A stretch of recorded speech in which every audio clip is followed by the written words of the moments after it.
Hello student, पहले all the best to all of you. और I am sorry कि पिछला सेशन में ले नहीं पाया था। 1 मिनट पहले आने के लिए भी सॉरी। आपको तो पता है कि क्लास में मैं 1 मिनट पहले जाने का हमेशा आदी रहा हूँ, तो लाइव सेशन में कैसे 1 मिनट बाद हूँ, 1 मिनट पहले क्यों नहीं हूँ। जैसा कि आज हम लोगों ने, मैंने पहले भी कहा था कि आज का जो सेशन होगा वो मेनली हमारा इम्पोर्टेंट है कि इस बार प्री 2017 में जो इम्पोर्टेंट है इकोनॉमी के पोर्शन में, वो आज मैं आप लोगों को बता सकूं। एक्सपेक्टेशन मेरा है, आगे देखते हैं, 18 जून को पता लगेगा। लेकिन हाँ, जिस पोर्शन को मैं बता रहा हूं बेटर है, भले मैं 1 मिनट बाद बोलूं, आप कॉपी और पेन लेकर तैयार रहिए और जो पोर्शन बता रहा हूं इन पोर्शन को आप लिख लीजिए या इंपॉर्टेंट टिक कर लीजिए। अगर मेरे ख्याल से अभी आपके पास आर्थिक पत्रिका अगर होगा तो वो आर्थिक पत्रिका अपने सामने ले लीजिए हाथ में, क्योंकि आर्थिक पत्रिका से आपको बहुत हेल्प मिलेगा। ठीक है, लास्ट टाइम रिवीजन में आपके बहुत काम भी आएगा और मैंने उसी को ध्यान में रखकर इस बार आर्थिक पत्रिका को सेकेंड एंड थर्ड और अतिरिक्तांक जो एडिशनल उसका इश्यू निकाला था एग्रीकल्चर, वो उसी को ध्यान में रखकर निकाला था। तो शुरू करते हैं, टॉपिक वाइज आते हैं। पहले तो हम लोग बात करते हैं मुद्रास्फीति का। तो मुद्रास्फीति पर आपको क्या पढ़ना है, ध्यान रखिएगा। पहला, मॉनेटरी पॉलिसी कमेटी, मौद्रिक नीति समिति, इसको थोड़ा ध्यान रखिएगा, बहुत इंपॉर्टेंट है। खासकर आरबीआई एक्ट 1934 45 ZA, ठीक है, ये अमेंडमेंट करके इसको लाया गया था 5 साल के लिए। मॉनेटरी पॉलिसी कमेटी जिसमें 3 मेंबर आरबीआई, 3 मेंबर सरकार के होंगे और यह केवल मौद्रिक नीति का निर्माण ही नहीं करेगा देश में, बल्कि मौद्रिक नीति की समीक्षा जो हर दूसरे महीने यानी साल में 6 बार होता है, वो थोड़ा ध्यान रखिएगा। ठीक है। Number 2, WPI, wholesale price index, this is very important क्योंकि आधार वर्ष इसका बदला है, तो WPI कर लीजिएगा। WPI में ध्यान रखिएगा 676 नहीं, अब 697 वस्तुएं हो गई हैं। आधार वर्ष इसका परिवर्तन हुआ है, केवल वस्तु पर आधारित है। तीसरा, जो कि मुझे इन्फ्लेशन पर इंपॉर्टेंट लगता है, एक चीज और थोड़ा ध्यान रखिएगा, एक तो बेस इफेक्ट, कि बेस इफेक्ट का क्या प्रभाव है, क्यों मुद्रास्फीति हमारे देश में बहुत नीचे दिखाई दी, कभी बीच में शून्य से नीचे चला गया था, शून्य तक आ गया था, 0 तक आ गया था, तो उसके पीछे बेस इफेक्ट सबसे बड़ा प्रभावी रहा है। एक और, जैसा कि आमतौर पर किताबों में गलत लिखा हुआ है, मैंने देखा है, खुद रमेश सिंह में भी ये बात गलत लिखी हुई है, इसको आप लोग करेक्ट कर लीजिएगा और बहुत इंपॉर्टेंट है आपके एग्जाम के लिए। और एक गलत भ्रांति है स्टूडेंट में, उसको मैं ठीक कर दे रहा हूं, मिसकंसेप्शन को, कि अगर मुद्रास्फीति बढ़ी, वस्तु का मूल्य बढ़ा, इसका मतलब हुआ मुद्रा का मूल्य कम होने लगा। अब मुद्रा का मूल्य कम होने का मतलब यहां अवमूल्यन या मूल्यह्रास नहीं है, ये थोड़ा दिमाग में बैठा लीजिएगा। ये वस्तु के संदर्भ में मुद्रा का मूल्य कम हो रहा है। जब मुद्रा का मूल्य मुद्रा की तुलना में कम हो, जैसे अवमूल्यन होता है, मूल्यह्रास होता है, डेप्रिसिएशन ऑफ द रूपी होता है, वहां मूल्य किसके संदर्भ में, मुद्रा के संदर्भ में अगर कम हो रहा है तो उसे मूल्यह्रास या अवमूल्यन कहते हैं। अवमूल्यन से निर्यात बढ़ता है बाबा, मुद्रास्फीति से निर्यात नहीं बढ़ता, मुद्रास्फीति से आयात बढ़ता है। सिंपल सा कंसेप्ट है, अगर कोई चीज हमारे यहां महंगी हो जाएगी तो कौन खरीदेगा उसे बाहर, बल्कि हम उसकी जगह सस्ते में आयात करके उसको अपने यहां बेचेंगे। तो हमारे यहां आयात, मुद्रास्फीति बढ़ना यानी वो इंपोर्ट को बढ़ाता है, एक्सपोर्ट को रिड्यूस करता है। ठीक है। सेकेंड टॉपिक हम लोग लेते हैं मुद्रा। मुद्रा पर थोड़ा देख लेते हैं, क्योंकि मुद्रा में आप ये देखिए, कड़ी मुद्रा पूछ चुका है, हार्ड मनी पूछ चुका है, सॉफ्ट मनी, हार्ड मनी 2015 का क्वेश्चन है। 2016 में पूछा है सॉफ्ट मनी पर कि कैसे हम लोग तारापुर समिति को लेकर के बात किया गया है। ठीक है। और बिटकॉइन को भी पूछ लिया है, SDR कृत्रिम मुद्रा को भी पूछ लिया है। अब इस बार आप लोगों के लिए 2 मुद्रा है, थोड़ा ध्यान में रखिएगा। एक है काली मुद्रा और एक है उष्ण मुद्रा। उष्ण मुद्रा यानी हॉट करेंसी। हॉट करेंसी का मतलब है कि ये अंतरराष्ट्रीय बाजार में चक्कर लगाती है और जहां इसको ज्यादा लाभ मिलता है वहां से तुरंत लाभ कमाकर ये तुरंत पलायन कर जाती है। खासकर ये फॉरेन पोर्टफोलियो इन्वेस्टमेंट, विदेशी पोर्टफोलियो निवेश के रूप में भारत में आती है और यहां पर लाभ कमाकर तुरंत देश से निकल जाती है, इसको बोलते हैं उष्ण मुद्रा। ठीक है। और ये उष्ण मुद्रा में एक बहुत इंपॉर्टेंट टॉपिक जो इस बार मुझे लग रहा है एक्सपेक्टेड कि इस एग्जाम में आ रहा है, वो है participatory note, P notes. P notes अच्छे से तैयार कर लीजिएगा। पी नोट्स में खासकर मैं बार बार कहता हूं, ये लाइन अगर आएगा तो एग्जाम में एकदम बिल्कुल लिखा हुआ आएगा कि P notes offshore derivative instrument है, एक प्रतिभूति है जो ऑफशोर डेरिवेटिव कहलाती है, ठीक है। और पी नोट्स को जारी करने वाला कौन होता है? वो एफआईआई होता है, फॉरेन इंस्टीट्यूशनल इन्वेस्टर, विदेशी संस्थागत निवेशक, जो सेबी में पंजीकृत होता है, ठीक है। और अभी हाल में ही 2016 में संशोधन किया गया है कि पी नोट्स जारी करने वाला, अगर पी नोट्स के द्वारा कोई भी इन्वेस्टमेंट करता है, क्योंकि इसमें एक नाम और उसका पता नहीं होता है कौन इसमें इन्वेस्टमेंट कर रहा है, अगर कोई है निवेशक तो उसको सेबी में पंजीकृत नहीं बल्कि अपना केवाईसी करवाना होगा। और केवाईसी में भी मैंने दो बातें कही थी कि दो इंपॉर्टेंट है, एक ई केवाईसी और एक सी केवाईसी। ई केवाईसी और सी केवाईसी आप अच्छे से कर लीजिएगा बुकलेट से। ई केवाईसी का मतलब सीधा सा बात है कि अगर किसी इन्वेस्टर के पास, निवेशक के पास पैन कार्ड नहीं है तो वह केवल आधार कार्ड के द्वारा अपने से केवाईसी बना करके म्यूचुअल फंड या कोई भी वित्तीय उत्पाद जिसमें 50,000 साल में 50,000 से ज्यादा का इन्वेस्टमेंट, वो ई केवाईसी इलेक्ट्रॉनिक के द्वारा नहीं कर सकता, ठीक है। काली मुद्रा में आइए। काली मुद्रा में विमुद्रीकरण इज वेरी इंपॉर्टेंट, डीमोनेटाइजेशन काली मुद्रा को लेकर के। और काली मुद्रा से संबंधित अगर हम बात करते हैं तो एक दो स्कीम ध्यान रखिए, इस बार बहुत इंपॉर्टेंट है। एक है इनकम डिक्लेरेशन स्कीम, आय प्रकटन योजना, 45% टैक्स दे करके आप अपने आय को, घोषित आय को घोषित कर सकते हैं 45% टैक्स दे करके, ध्यान रखिएगा। और 1 जून से 30 सितंबर तक था ये। नंबर 2 है प्रधानमंत्री गरीब कल्याण योजना। ये दो ध्यान से इस स्कीम को करके जाइएगा। उम्मीद है कि हो सकता है इस दोनों स्कीम से कोई एक स्कीम आपके एग्जाम में आ रहा है। काली मुद्रा के संदर्भ में इसको तैयार कर लीजिएगा। फिर उसके बाद हम आते हैं आरबीआई पर। आरबीआई पर इस बार आरबीआई का रोल बहुत इंपॉर्टेंट हो गया है। तो प्लीज जिस हिसाब से विमुद्रीकरण हुआ है, आरबीआई के कार्य को एक बार देख लीजिएगा कि जैसे आरबीआई सरकार का बैंक है, आरबीआई बैंकों का बैंक है, आरबीआई सभी नोटों को जारी करने का रखता है, डिस्ट्रीब्यूशन का हक होता है, 1 रुपए के नोट छोड़ करके सभी नोटों को छापने का होता है इसके पास अधिकार।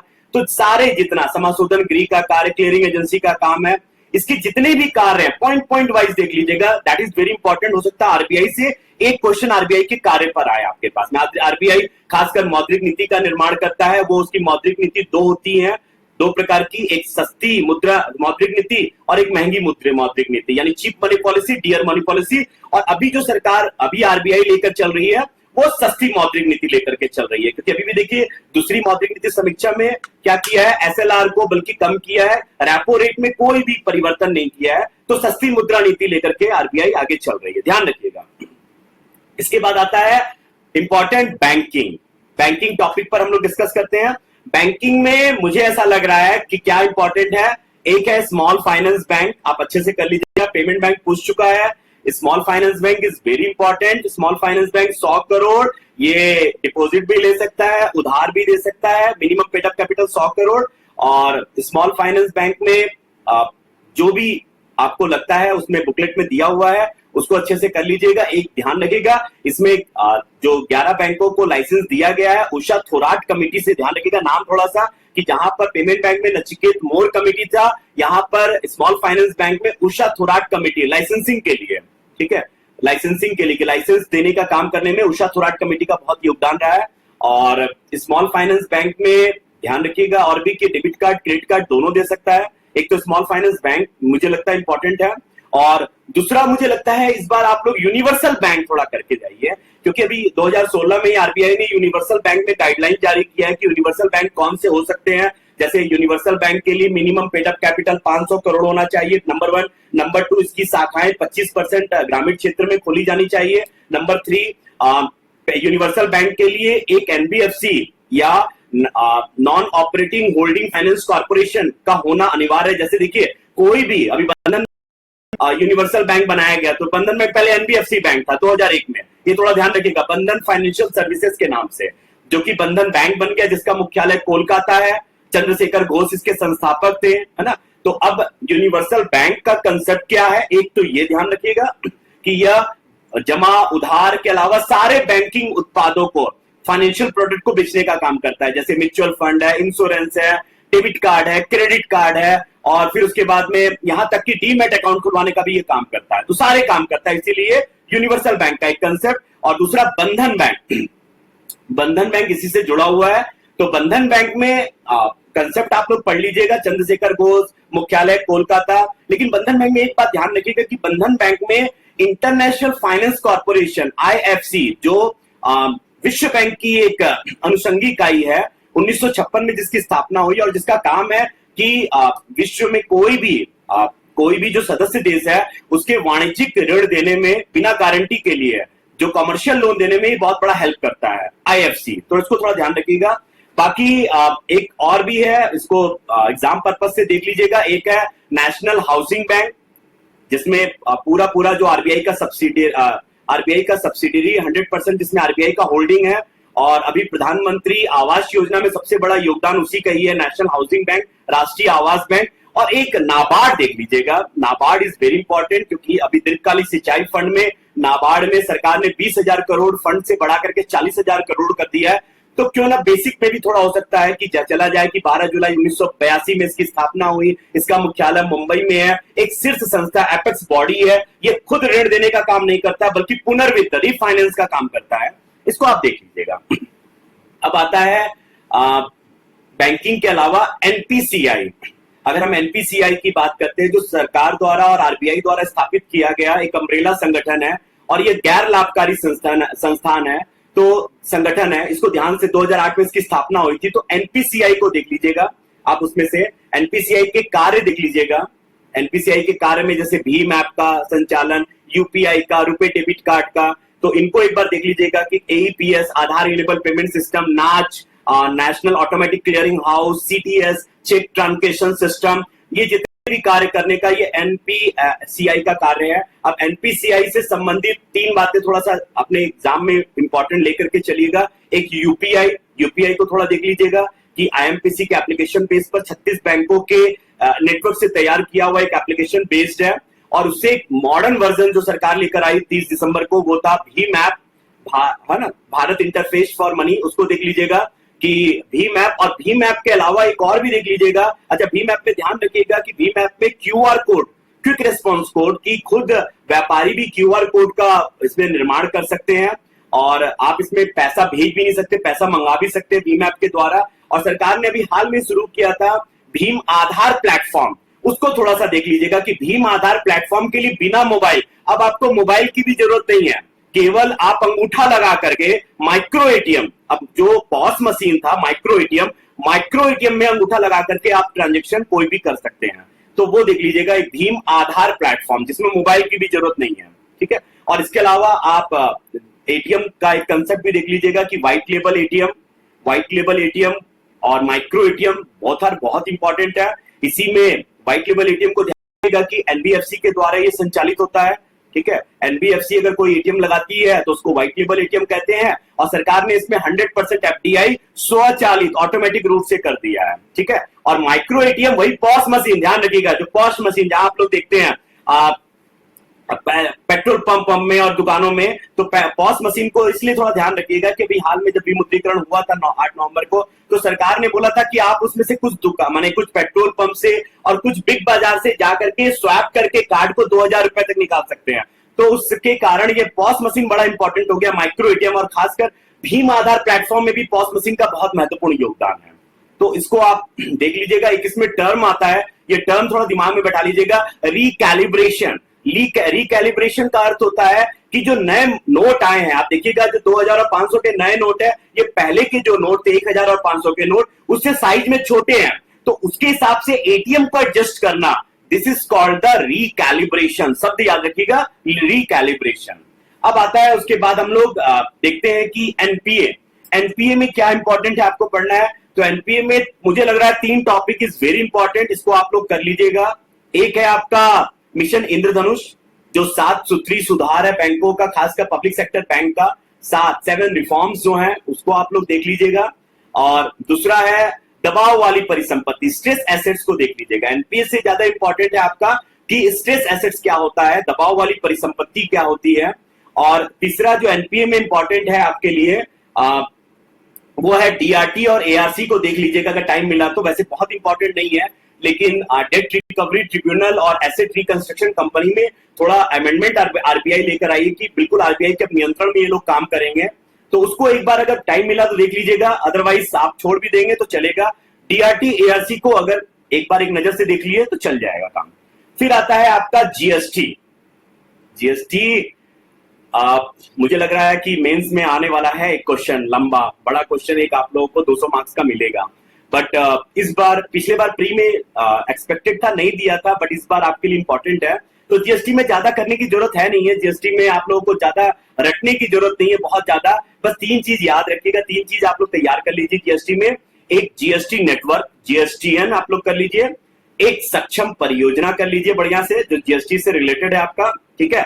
और थर्ड 101वां संविधान संशोधन विधेयक आप लोग कर लीजिए, जहां पर क्या क्या चीजें लेकर आई है 101वां संविधान संशोधन विधेयक में, कौन कौन से महत्वपूर्ण बातें रखी गई है जीएसटी के सुधार के लिए, वो अपने दिमाग में बैठा लीजिएगा। बस इतना 3 चीज, और बाकी जीएसटी को ज्यादा करने का जरूरत नहीं है। मेंस में कीजिएगा, मेंस में इंपॉर्टेंट है। एक क्वेश्चन आपका मेंस का पूरा 200 शब्द का बन रहा है, तो बेहतर आप वहां ध्यान दीजिए ज्यादा।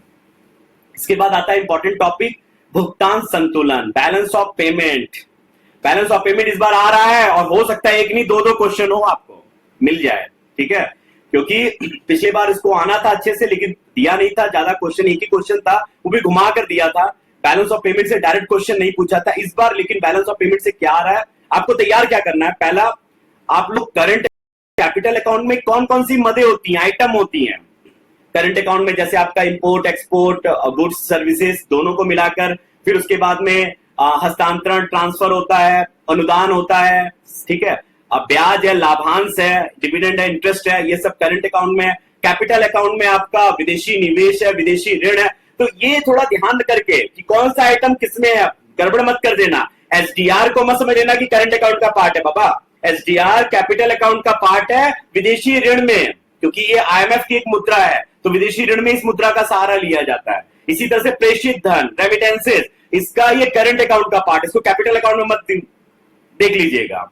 फिर इसके बाद इस बार माने मेरा मन कह रहा है कि आ रहा है ये क्वेश्चन, इस बार करंट अकाउंट एक क्वेश्चन आ रहा है, कैड, करंट अकाउंट डेफिसिट। तो करंट अकाउंट डेफिसिट अच्छे से तैयार कर लेना कि करंट अकाउंट डेफिसिट के लिए सरकार किसका सहारा लेती है, तो कैपिटल अकाउंट का सहारा लेती है। यही कारण आप देखिएगा कि अप्रैल 2016 से लेकर के जून 2016 तक हमारा करंट अकाउंट सरप्लस हो गया था। अगर पूछा जाए क्यों, तो उसका सबसे बड़ा 2 रीजन है कि एक तो कच्चे तेल के दाम कम हो गए इस समय बहुत तेजी से, और दूसरा सबसे बड़ा एफडीआई इनफ्लो बहुत तेजी से हो गया। तो कैपिटल अकाउंट में इतना सरप्लस हो गया कि करंट अकाउंट भी सरप्लस दिखने लग गया था, ठीक है। तो कंफ्यूजन ज्यादा नहीं कि हमारा निर्यात बढ़ गया था, ओ महाराज लोग, निर्यात नहीं बढ़ा। सितंबर 2016 तक हमारा निर्यात लगातार घटा है। सितंबर 2016 के बाद निर्यात में तेजी देखी गई है, तो थोड़ा दिमाग में बैठाइएगा, निर्यात हमारा सितंबर 2016 तक नीचे ही गया है। और उसका कारण कच्चा तेल और वैश्विक डिमांड में कमी, और कच्चा तेल का दाम से न केवल आयात, उसका निर्यात पर भी प्रभाव। क्यों, सबसे इंपॉर्टेंट, जहां हम कच्चे तेल को आयात करते हैं तो उसी से बने पेट्रोलियम पदार्थ का, पेट्रोलियम प्रोडक्ट का निर्यात करने वाले भी सबसे बड़े देश में माने जाते हैं। तो आप समझिए कि कैसे हो सकता है, संभव ही नहीं है।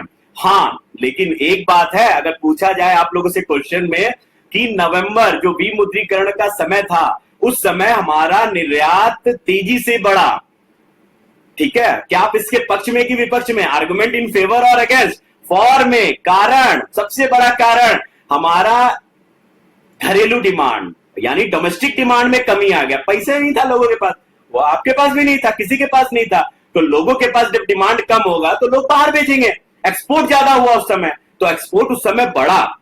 एक्सपोर्ट उस समय खासकर विमुद्रीकरण के समय हमारा एक्सपोर्ट में बहुत तेजी देखा गया था, और यही कारण है। इसका एक इससे कोई रिलेटेड नहीं है, लेकिन उसमें ये याद रखिएगा कि index of industrial production IIP और सीआईआई दोनों में भी तेजी देखा गया था उसमें नवंबर महीने में, ये याद रखिएगा हमारा।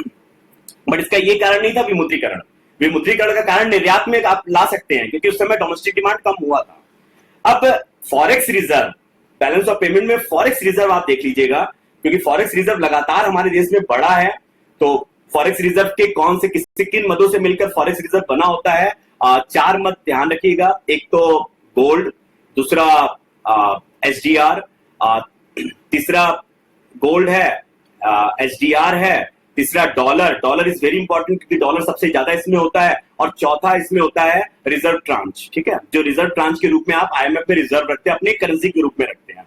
तो ये याद रखिएगा कि फॉरेक्स जो है पिछले 5 सालों में लगातार वृद्धि देखा गया भारत में, लेकिन अगर पूछा गया, एक स्टेटमेंट आ गया कि पिछले 10 वर्षों में फॉरेक्स में लगातार वृद्धि देखी गई है, तो ये स्टेटमेंट भाई साहब लोग गलत है, ये सही नहीं है। आप देख लीजिएगा पिछले 10 वर्षों के आंकड़े में फॉरेक्स रिजर्व लगातार नहीं बढ़ा है, पिछले 5 वर्षों में यह कि फॉरेक्स रिजर्व में लगातार बढ़ोतरी देखी गई है, हमेशा निरंतर वृद्धि देखी गई है। अच्छा, इसके बाद एक इंपॉर्टेंट टॉपिक और आपका बनता है इसमें, एफडीआई। एफडीआई को आप देख कर जाइएगा, अंकटाड रिपोर्ट में हम 10वें स्थान पर रखते हैं। अंकटाड एफडीआई से रिलेटेड है, और एफडीआई को, जो एफपीआई और एफडीआई के बीच जो अंतर स्पष्ट किया था वो अरविंद मायाराम समिति, इसको ध्यान रखिएगा। एफडीआई में अब इस बार बहुत इंपॉर्टेंट 2 बातें हो गई हैं कि 2 रूट से आता है, दिल्ली रूट और बॉम्बे रूट। तो जो बॉम्बे रूट आता है वो तो ऑटोमेटिक रूट हो गया, जो दिल्ली रूट होता है वहां पर एक इंस्टीट्यूशन था जो fIPV, foreign investment promotion board, जिसको सरकार ने समाप्त करने का फैसला लिया है, क्योंकि हमारा 92% एफडीआई ऑटोमेटिक रूट से ही आता है, ठीक है। तो आप ध्यान रखिएगा कि एफआईपीवी क्या होता है, किस तरह से, कौन से 2 रूट से आता है, ये हमारा एफडीआई का इनफ्लो कैसे होता है। और सरकार ने 2016 में जैसे डिफेंस में, फार्मास्यूटिकल में, और फिर उसके बाद में एनिमल रियरिंग, पशुपालन में, जहां जहां एफडीआई की सीमा को, कैप को बढ़ाया है, यानी इसके सरलीकरण पर जो ध्यान दिया उसको थोड़ा आप देख कर जाइएगा। दैट इज वेरी इंपॉर्टेंट, वहां से एक क्वेश्चन आपको मिलेगा, ठीक है। इसके बाद हम आते हैं गरीबी में। गरीबी में आपको क्या पढ़ना है? गरीबी में आप कुछ नहीं, सापेक्ष गरीबी पढ़कर चले जाइए। इनकम डिस्ट्रीब्यूशन इनइक्वालिटीज को लेकर उसके 2 हैं, लॉरेंज वक्र और गिनी गुणांक। ये देख लीजिएगा, जहां लॉरेंज वक्र ज्यामिति है वहां गिनी गुणांक मैथमेटिकल है। 0 to 1, 0 मतलब एब्सोल्यूट इक्वलिटी और 1 मतलब एब्सोल्यूट इनइक्वलिटी।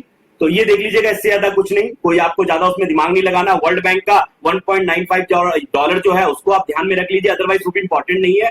बेरोजगारी में बहुत, मुझे नहीं लग रहा है कुछ पूछेगा, अगर पूछेगा तो एक आपके लिए कि बेरोजगारी को मापने के लिए जो current weekly status, current daily status, किसको कैसे 3 प्रकार से मापा जाता है, यूजुअल स्टेटस, इसको आप लोग देख लीजिएगा। अदरवाइज बेरोजगारी को लेकर के बहुत ज्यादा वैसा कुछ नहीं है कि बहुत इंपॉर्टेंट आपके लिए, आपको बहुत पढ़ना है।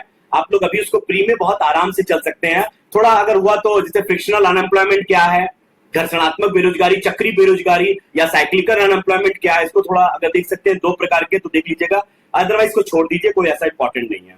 हाँ, अब आपको नियोजन थोड़ा कर लीजिएगा, प्लानिंग आप करके जाइएगा, क्योंकि प्लानिंग अभी 12 5 ईयर प्लान खत्म हुआ है। तो 12 5 ईयर प्लान के जो 25 ऑब्जेक्टिव हैं, बहुत ज्यादा वो नहीं है, कठिन नहीं है, बहुत एक बार में पढ़कर आप चले जाइएगा कि क्या लक्ष्य रखे गए थे, लक्ष्य कितने पाए गए, वो दैट इज नॉट इंपॉर्टेंट, क्या लक्ष्य थे वो देख लीजिएगा।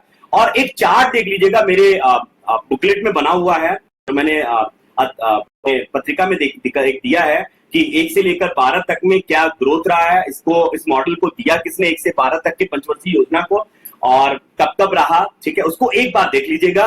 क्योंकि नियोजन, मुझे लग रहा है कि एक क्वेश्चन इस बार नियोजन का है। अब नियोजन का अर्थ केवल नीति आयोग मत ले लीजिएगा, नीति आयोग के फॉर्मेशन को देख लीजिएगा। नीति आयोग आपके लिए इंपॉर्टेंट है इस बार, लेकिन मुझे लग रहा है कि नीति आयोग का मेंस का क्वेश्चन एक बनने वाला है बड़ा, जिस हिसाब से विमुद्रीकरण हर जगह नीति आयोग का एक बड़ा कार्य के रूप में दिखा है, तो नीति आयोग आपके विमुद्रीकरण में रहेगा। तो बेटर है कि उसकी जगह आप इसको, नीति आयोग को थोड़ा सा उसका फॉर्मेशन देख लीजिएगा। अदरवाइज इस बार प्लानिंग के बेसिक में चले जाइएगा, बेसिक और इतिहास में जाकर के जितना मैंने बुकलेट में दिया उसको आप अच्छे से करके जाइएगा। फिर आता है कैपिटल मार्केट, पूंजी बाजार। कैपिटल मार्केट में सबका दिमाग खराब पड़ा हुआ है, क्या पढ़े, खूब मार पड़े जा रहे हो, ग्रीन बॉन्ड, मसाला बॉन्ड, तो ये बॉन्ड तो हेन बॉन्ड, तो कॉर्पोरेट बॉन्ड, तो टेन बॉन्ड। अरे भैया, बॉन्ड इस बार नहीं आ रहा है, मेरा एक्सपेक्टेशन इस बार बॉन्ड से कोई क्वेश्चन नहीं पूछेगा। इस बार बॉन्ड छोड़ करके आप लोग 3 बातों को ध्यान रखिए, कैपिटल मार्केट में पूछा जा सकता है। पहला, स्टॉक एक्सचेंज तैयार कर लीजिए, बॉम्बे स्टॉक एक्सचेंज और नेशनल स्टॉक एक्सचेंज, रट डालिए इनको, ठीक है, कि कब कब बना, क्या बना। इसके सेंसेक्स है तो सेंसेक्स के 2 और इंडेक्स कौन है, बीएससी 100, बीएससी 200, निफ्टी है तो निफ्टी के 2 इंडेक्स और कौन से नए हैं, जैसे एसएनपी सीएनएक्स 50 और एसएनपी सीएनएक्स 500, ये किसके इंडेक्स है? लो, इसी में लुढ़क जाओगे, ये एनएससी के हैं यानी निफ्टी के हैं, तो इसको थोड़ा सा कर लो ना अच्छे से, जब पता है कि क्या आना है। और फिर उसके बाद में जो भी गुजरात में, बड़ोदरा में एक नया स्टॉक एक्सचेंज खुला है, यानी स्टॉक एक्सचेंज अब 24 हो गए हैं, ये भी ध्यान रख लेना, ठीक है। तो इंटरनेशनल स्टॉक एक्सचेंज के रूप में जो स्टॉक एक्सचेंज की स्थापना की गई है, एक उसको देख लेना। 3 आपको देखना, एक बॉम्बे स्टॉक एक्सचेंज इंपॉर्टेंट इसलिए भी है क्योंकि इसका आईपीओ आना है, ठीक है, और 2005 में इसको लिमिटेड कंपनी बना दिया गया था। एक तो ये पार्ट आप कर लीजिएगा। दूसरा इसमें इंपॉर्टेंट है फॉरवर्ड एंड फ्यूचर मार्केट यानी डेरिवेटिव मार्केट। इस बार देखिए बहुत अंदर जाकर नहीं पूछेगा क्योंकि डेरिवेटिव अभी तक पूछा नहीं है, तो इस बार डेरिवेटिव पूछेगा तो एकदम बिल्कुल इजी वे में पूछेगा कि डेरिवेटिव है क्या, अगर ऐसे पूछ ले तो डेरिवेटिव देख लेना, फॉरवर्ड और फ्यूचर मार्केट देख लेना। फॉरवर्ड और फ्यूचर को जरा जोड़ लेना फॉरवर्ड मार्केट कमीशन से, जिसकी स्थापना 1953 में हुई और जिसको 2015 में सेबी में मर्ज कर दिया गया। तो अगर पूछे कि बताओ जरा कि फॉरवर्ड मार्केट को आज के दिन में रेगुलेट कौन करता है, तो याद रखना, दिमाग में बैठा लेना, SEBI, security exchange board of India, और म्यूचुअल फंड का नियामक भी सेबी। तो ये दो थोड़ा ध्यान रखना, ठीक है। अब कुछ टर्म जो कि मुझे लग रहा है इंपॉर्टेंट है, मैं आप लोगों से शेयर कर लेता हूं कैपिटल मार्केट में। एक तो आप लोग इनसाइडर ट्रेडिंग कर लेना अच्छे से। इनसाइडर ट्रेडिंग वेरी इंपॉर्टेंट क्योंकि इनसाइडर ट्रेडिंग पूरी तरह से सेबी ने प्रतिबंध लगाया है। Insider trading. नंबर 2 डिब्बा ट्रेडिंग, बकेटिंग, इसको अच्छे से कर लेना, बुकलेट में दिया हुआ है, रट लेना। और तीसरा पॉन्जी स्कीम और पिरामिड स्कीम। और याद रखना, दिमाग में बैठा लेना कि पॉन्जी स्कीम सेबी के दायरे में नहीं आता, राज्य कानून बनाएगा इसमें। अभी हाईकोर्ट ने भी सेबी से कहा, लेकिन वही बात है कि सेबी के दायरे में सेबी इस पर कोई प्रतिबंध नहीं लगाएगा, बल्कि इस पर राज्य कानून बनाकर प्रतिबंध लगाएगा। तो पॉन्जी और पिरामिड स्कीम क्या होता है इसको थोड़ा देख लेना, ठीक है। अब इसके बाद हम लोग चले जाते हैं एक इंपॉर्टेंट टॉपिक जो मुझे लग रहा है कि इंपॉर्टेंट है, आप लोग इसको कर लेना, स्किप करके मत जाना। वो है सरकारी फंड के बारे में। एक क्वेश्चन यहां से आएगा सरकारी फंड से। एक आप लोग कर लेना NIF fund, national investment fund, जो कि सरकार द्वारा स्थापित फंड 2005 में। जो सरकार डिसइन्वेस्टमेंट करती है, विनिवेश, उसके सारे पैसे को कहां रखा जाता है? एनआईएफ फंड में। और एनआईएफ फंड से 75% जो है वो किसके पास? वो सरकारी योजनाओं में खर्च होता है। बाकी 25% सरकार अपने उपक्रमों के सुधार के लिए, जो उसके लाइक बैंक में अगर कोई दिक्कत आ रहा है, सरकार ने 70,000 करोड़ देने का बैंक को फैसला किया 2019 तक, तो वो भी एनआईएफ फंड से दिया जाएगा, ठीक है, ये ध्यान रखना। तो एक एनआईएफ फंड, और इसको देखने वाला पहले अभी दीपम ही देख रहा था, दीपम डिपार्टमेंट ही इसको देख रहा था, लेकिन अभी 2016 का न्यूज है कि आर्थिक मामलों के मंत्रालय जो बजट का निर्माण करता है वो इसको अब देखने का काम करेगा और सरकार को इसमें सलाह देगा कि इस फंड को कैसे यूज करेंगे। एक एनआईएफ फंड को देखना। और दूसरा आपके लिए इंपॉर्टेंट है alternative investment fund. Alternative investment fund क्या है? अल्टरनेटिव इन्वेस्टमेंट फंड स्टार्टअप में, याद रखना,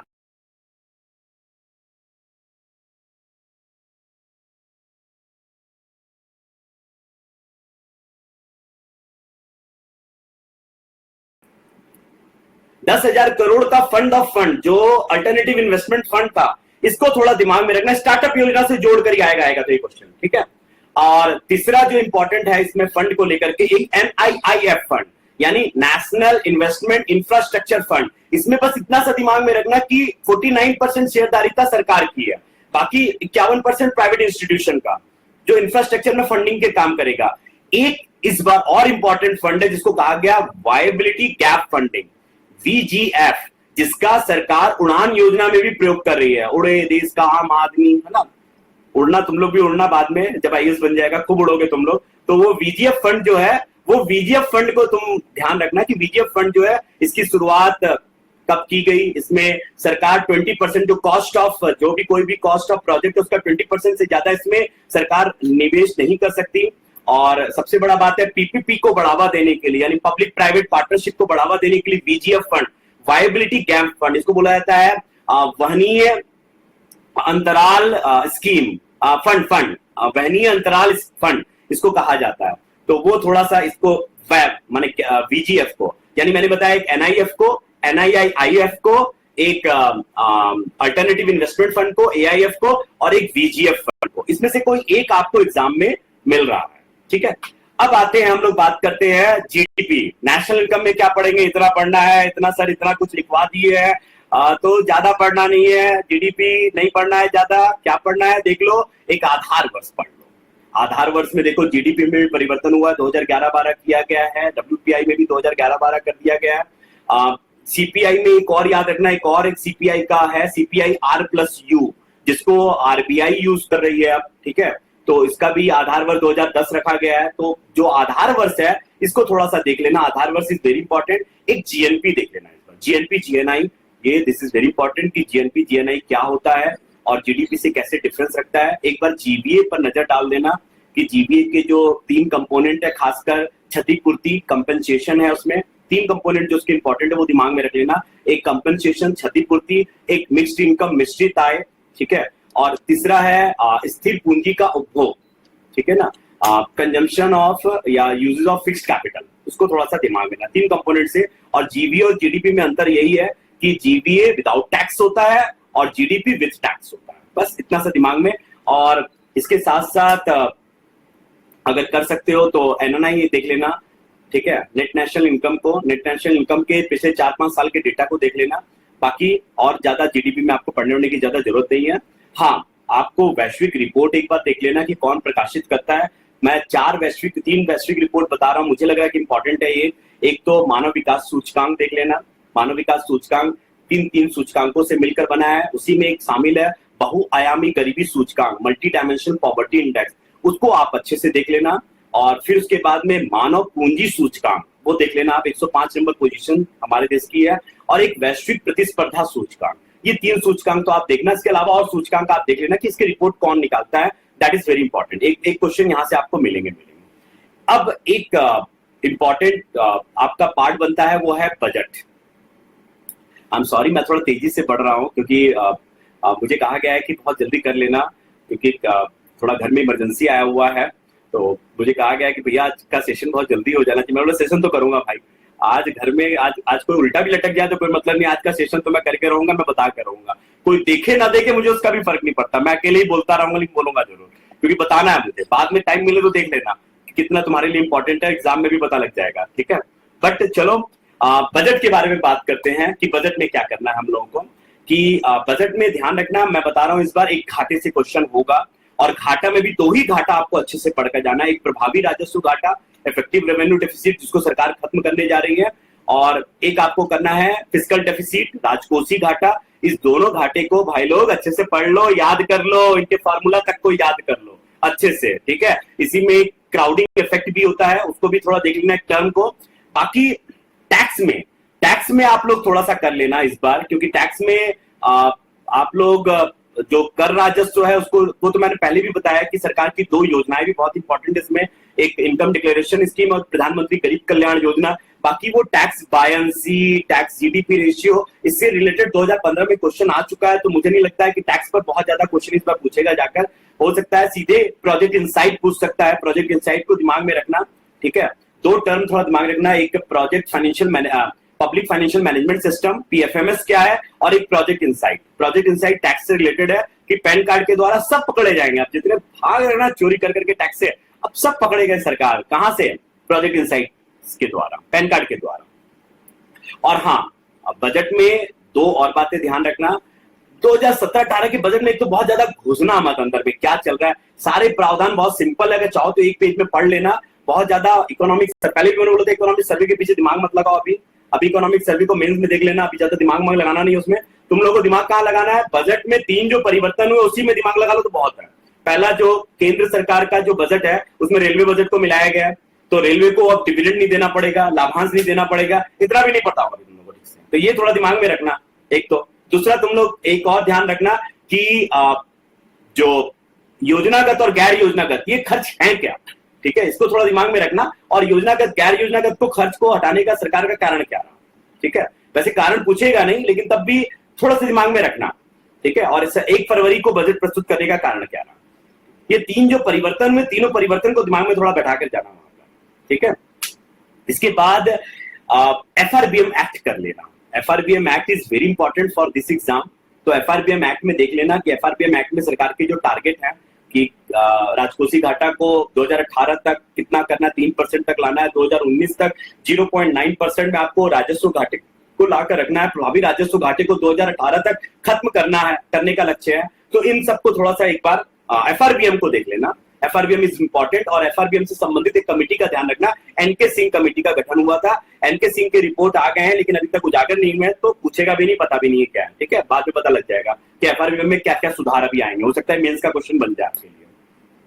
फिर सबसे लास्ट में अगर आप लोग बहुत ध्यान से आप लोगों को देखना है तो हमेशा दिमाग में रहता है सर इतने सारी योजनाएं हैं, ये मोदी जी जब देखो तब योजनाओं का मार लगाए रखे, दिमाग फट जाता है, योजना योजना योजना, कितनी कितनी योजना करें। तो चलो मैं कुछ योजना आपको इंपॉर्टेंट बता देता हूँ। मुझे उम्मीद है कि यही योजनाएं आएंगे, आ गए तो अच्छा है, नहीं आ गए तो भी अच्छा है। कोई ऑप्शन तो नहीं है ना तुम लोग के पास अभी, तो बस जो मैं कह रहा हूँ वही ऑप्शन है तुम्हारे पास। 6 दिन एग्जाम के 5 दिन बचे हैं, तो चलो 6 दिन उतना वही योजना को कम से कम अच्छे से करके जाओ, बट मुझे लगता है मिल जाएंगे। पहला आप लोग कर लो अच्छे से 3 योजना, प्रधानमंत्री सुरक्षा बीमा, जीवन ज्योति और अटल पेंशन, यहां से इंपॉर्टेंट है, एक क्वेश्चन आ रहा है इस बार, हो सकता है, और एक सुकन्या समृद्धि योजना, ठीक है। फिर स्टार्टअप योजना अच्छे से करके जाओ, क्योंकि स्टैंड अप पूछा है, अब स्टार्टअप इस बार बहुत इंपॉर्टेंट है आपके लिए। उज्ज्वला योजना, ठीक है, उज्ज्वला योजना 2 है, ध्यान रखना। एक जहां नारियों को फ्री कनेक्शन दिया जा रहा है, एलपीजी कनेक्शन के लिए बात की जा रही है, वहीं पर दूसरा भी एक योजना है साथ में चल रहा है कि जो वेश्यावृत्ति में फंसी हुई महिलाएं उनके पुनरुत्थान के लिए भी सरकार एक उज्ज्वला योजना लेकर आई है, तो थोड़ा दिमाग में रखना कि 2 अलग अलग स्कीम है ये।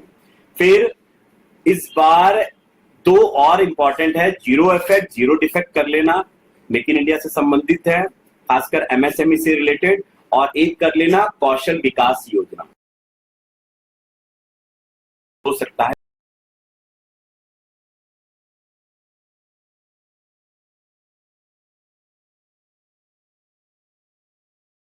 और प्रधानमंत्री सिंचाई योजना को आप लोग अच्छे से करके जाना।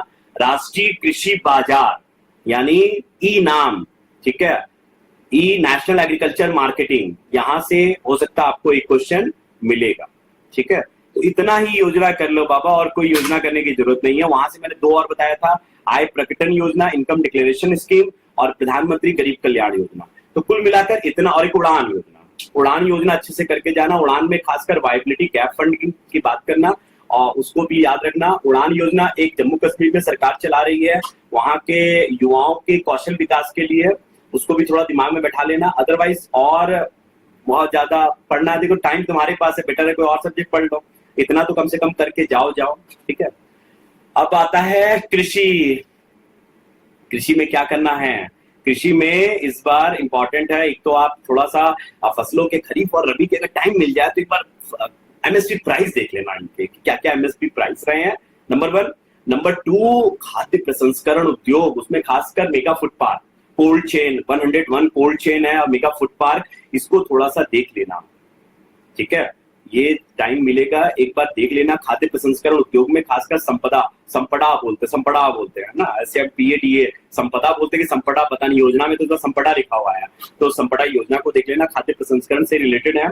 और कृषि में इसके अलावा तो अगर आप कुछ और ना भी करें तो चलेगा, ठीक है। बाकी मैंने पतला बुकलेट में बहुत कुछ दिया है, खासकर नीली क्रांति आप देख लेना, मिशन फिंगरलिंग देख लेना, बागवानी के थोड़ा बहुत उसके क्या रहे हैं, थोड़ा सा ही पूछेगा, ज्यादा माने अगर एक पार्ट देख लेना। मुझे नहीं लगता है कि बागवानी का बहुत इंपॉर्टेंट है इस बार प्री में, लेकिन तब भी थोड़ा सा देखकर चलना, क्योंकि पिछले बार बहुत ज्यादा न्यूज में रहा है। खासकर अंतरराष्ट्रीय दलहन वर्ष मनाया है यूएन पिछले बार, तो दाल से संबंधित एक तो ध्यान रखना कि अरविंद सुब्रमण्यम कमेटी का हमारे यहाँ गठन हुआ था, और दाल से संबंधित सरकार एक पंचवर्षीय योजना लेकर आई है, तो थोड़ा उसको देख लेना। तो लग रहा होगा ना, गुस्सा आ रहा होगा सर पर कि तो एकदम हमको बता रहे हैं, इंपॉर्टेंट बताने के चक्कर में पूरा टॉपिक ही बता दिए, इतना सारा कुछ बता दिए। अरे बच्चे लोग, इतना भी पढ़ लो, इतना मैंने बहुत ज्यादा नहीं बताया है। अगर मेरे वीडियो को फिर से एक बार रिपीट करके देख लेना, बहुत ज्यादा नहीं है। एग्जाम के पर्पज से एग्जाम के मैक्सिमम क्वेश्चन आपको मिल जाएंगे। मत भागो अब इधर उधर, बहुत मत भागो विजन के और नई चीज पढ़ने के। जो आपके हाथ में है, जितना पढ़ लिया है, बस उसको बार बार पढ़ो, घर के अंदर बंद रहो, ज्यादा इधर उधर मत निकलो। अब बहुत हो गया, तुम लोग बेस्ट हो, मैंने पहले भी कहा, यू आर द बेस्ट। तुम लोगों से बेस्ट कोई हो माने है ही नहीं कोई मुखर्जी नगर में या कहीं पर भी मैंने देखा है। हिंदी मीडियम जितना मेहनत करता है, कोई नहीं मेहनत करता है इतना। तो तुम लोग अपने ऊपर बस विश्वास रखो, कहीं ज्यादा भटकने की जरूरत नहीं है कि कोई लास्ट टाइम में कुछ बता दे, कुछ कर दे, तुम लोगों ने जितना पढ़ा है। हाँ, बस एक मेरा रिक्वेस्ट है, वो थोड़ा सा मानो ना मानो, लेकिन मानोगे तो एग्जाम में उसका असर दिखेगा। सोना भाई, जगना, बहुत ज्यादा रात रात भर तक अपनी आंखें मत फोड़ना। कोशिश करना एग्जाम अगर संडे को है तो सैटरडे को नींद अच्छे से लेना, क्योंकि देखो सब सोच रहे हैं बहुत करंट आएगा, बहुत करंट आएगा। भाई मैं पहले बता दे रहा हूँ, इस बार करंट कम होगा, ठीक है। अब इस बार बेसिक पूछेगा, बेसिक में भी तुम लोगों को पेपर इजी लगेगा, लुढ़कोगे कहाँ, क्योंकि बेसिक में भी तुम लोगों का कंसेप्ट एकदम वहां पर खराब रहेगा। इतना ज्यादा पढ़ पढ़ करके वहां पर लगेगा ये तो भी हमको आता है, ये भी आता है, उसलोगे और उस चक्कर में वहां गलत करके आओगे, सत्य असत्य कथन को भी सत्य कथन करके आओगे, इनकरेक्ट स्टेटमेंट को भी करेक्ट स्टेटमेंट करके आ जाओगे। तो ये कब ये गलतियां नहीं होती है, जब आप यहां से एकदम स्थिर हो। यूपीएससी इसका खेल है बाबा, बहुत ज्यादा पढ़ने, ठीक है जितना पढ़ लियो बहुत पढ़ लियो, अब इससे खेलो, यहां से खेलो। ये कब होगा, जब तुम शांत हो जाओगे, जब सोओगे, खूब अच्छी नींद लोगे और एग्जाम में जाकर कूल होकर के फिर देखे कौन आता है तुम लोग सामने, किसकी औकात है कि तुमसे लड़का दिखाए। You are the best and all the best. मुझे उम्मीद है कि कम से कम जो मैं दिया हूं, अगर ये तुम लोगों को हेल्प कर जाए, भगवान से भी मनाता हूं, कोई मैं एग्जाम में ये नहीं कि जो बता रहा हूं वही आ जाए, लेकिन ऊपर वाले से मैं प्रार्थना करूंगा आपसे लेकर 6 दिन कि ये भगवान कम से कम, और कुछ नहीं, इनके यूपीएससी में निकालने में मेरा कोई सहयोग तो नहीं हो सकता, लेकिन अगर एक हाथ मेरा चला जाए और मेरे 15-20 क्वेश्चन अगर इनको उसमें से मिल जाए तो इनका हो सकता है वो एग्जाम का बेड़ा पार हो जाए, वो कट ऑफ से ये बाहर आ जाए, तो अपने आप को खुश नसीब समझूंगा। All the best and I love you all my बच्चों। अच्छे से मेहनत करो, मेरी दुआएं, अगर मेरी दुआएं तुम्हारे साथ है तो कोई तुम्हारा बाल बांका नहीं कर सकता, तुम पास होगे, अपने ऊपर विश्वास रखना बस। Bye, take care.